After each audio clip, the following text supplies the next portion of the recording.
2025-ci ildə Rusiya Daxili İşlər Nazirliyi miqrasiya axınlarına nəzarəti gücləndiribdir. Belə ki, Rusiya Daxili İşlər Nazirliyinin miqrasiya xidməti ötən ilin nəticələrini yekunlaşdıraraq onları Nazirliyin rəsmi saytında dərc edibdir. 25-ci ildə qurum tərəfindən miqrasiya sahəsində hüquq qaydasının möhkəmləndirilməsi, miqrasiya axınlarının nəzarətinin gücləndirilməsi və qeyri-qanuni miqrasiyaya qarşı mübarizə istiqamətində sistemli tədbirlər həyata keçirilibdir. Məlumatda deyilir ki, 24-cü illə müqayisədə hüquqi şəxslər və fərdi sahibkarlar üzrə keçirilən plandan kənar yoxlamaların sayı 11,3% artıbdır. Bu tədbirlərin effektivliyi də yüksəlibdir.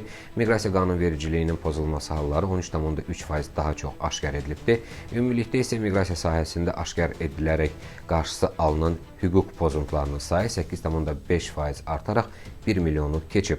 Xarici vətəndaşlar ən çox Rusiya giriş qaydalarının və ölkədə qalma rejiminin pozulmasına görə inzibati məsuliyyətə cəlb ediliblər. Bu nəticələrə bir sıra yeniliklər, o cümlədən Rusiyaya gələn xarici vətəndaşlardan biometrik məlumatların toplanması üzrə eksperimentin tətbiqi və miqrasiya proseslərinin rəqəmsallaşdırılması tədbirlər sayəsində nail olunubdur.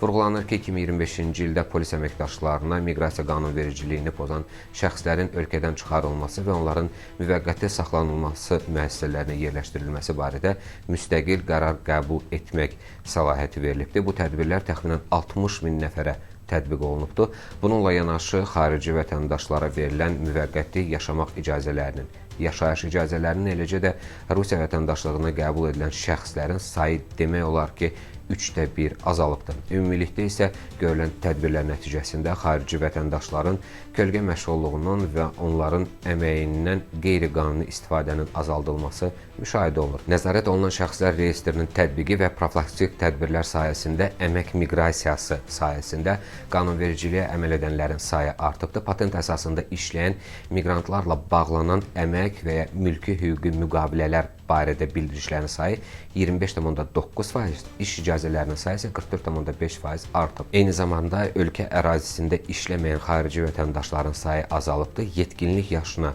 çatmayanlar arasında 24,5%, qadınlar arasında isə 7,6% azalma qeydə alınıbdır. Ümumilikdə xarici vətəndaşların sayı 8,6% azalaraq 5,7 milyon nəfərə düşüb.